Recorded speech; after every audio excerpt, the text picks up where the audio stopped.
Jollibee in Malaysia. Sige nga, mag-Jollibee tayo. Parehas din. Hello. Good afternoon. So, is yung burger available? Okay, and Jolly Spaghetti. Hello. Yum burger and Jolly Spaghetti. One order? One order, yes. Dine in, yeah. Yes. Ay, here? So, sa kalalakad, mula sa Tianhao Temple, nakakita ako ng Jollibee dito sa KL. Ayaw ko anong lugar to. Basta dito siya sa may, hindi ko alam, basta. Ito, nag-order ako ng Jollibee in Kuala Lumpur. So, nag-order ako ng Jolly Spaghetti at Yum Burger at tsaka pineapple large. Tingnan natin kung parehas sa lasa. Marami siyang, hindi lang yung mga Pinoy na yun. I'm not sure mga Pinoy.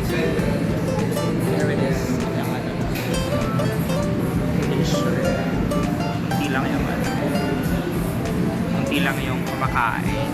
Unlike yung Jollibee sa Pinas, as in talaga, ano talaga, ang dinudumog. Ewan ko kung dito kasi hindi pa siya parang peak hours. Alas na ba? Alas 5. 5:08. So, tapos yung mga crew niya dito. Siyempre mga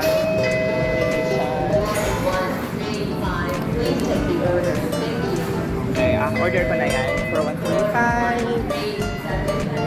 Thank you very much for 135. At ito na ang ating order na Jollibee. Sa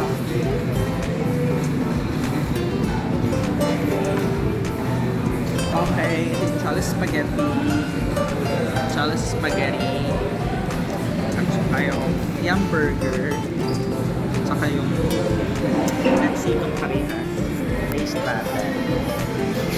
First of all, I need to eat first.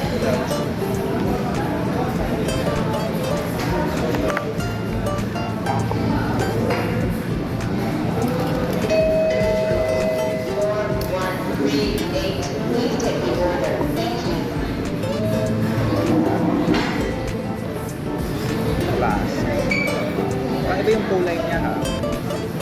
Parang malablaw. Parang kulang sa ketchup. Sharp.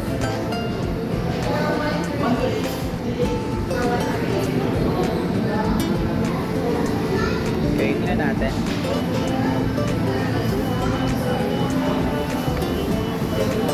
Hindi siya matamis. Hindi siya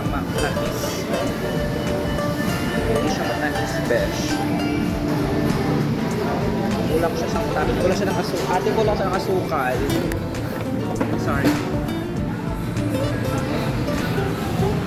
Ate, kulang sa timpla ng asukal yung Jolly Spaghetti. Anyway, picture natin.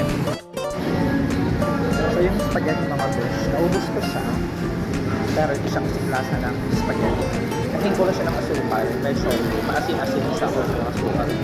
Tignan natin yung Yum Burger. Ito. Asan yung kung nakakambaka kayo meron.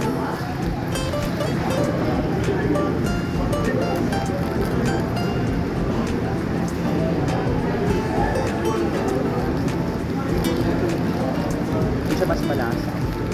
I mean, hindi siya malasa. Kalis mas lasa ng yung burger doon sa Pinas.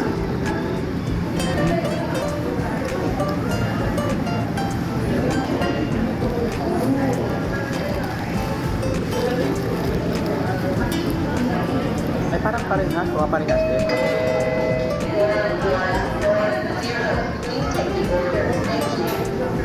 O, parehas din.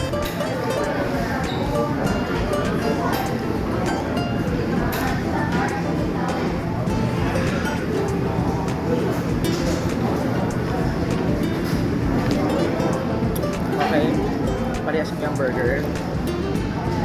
Yung spaghetti lang yung medyo may ulang sa tamis kasi may mga pinimilit tayo sa matamis sa spaghetti. Ano yung kinakali, yung tawag dito, yung nakasanayan natin na sa Jollibee at nakasaya natin yung solid spaghetti sa Jollibee. Yun, is matamis. Pero yung dito, hindi siya matamis. So, maybe dahil umaangkot din sa kalasa nila. Ang laki na mga balita.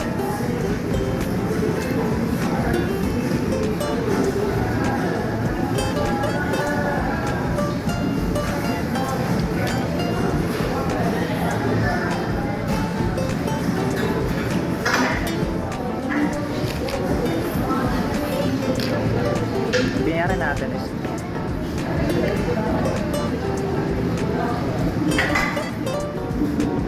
17.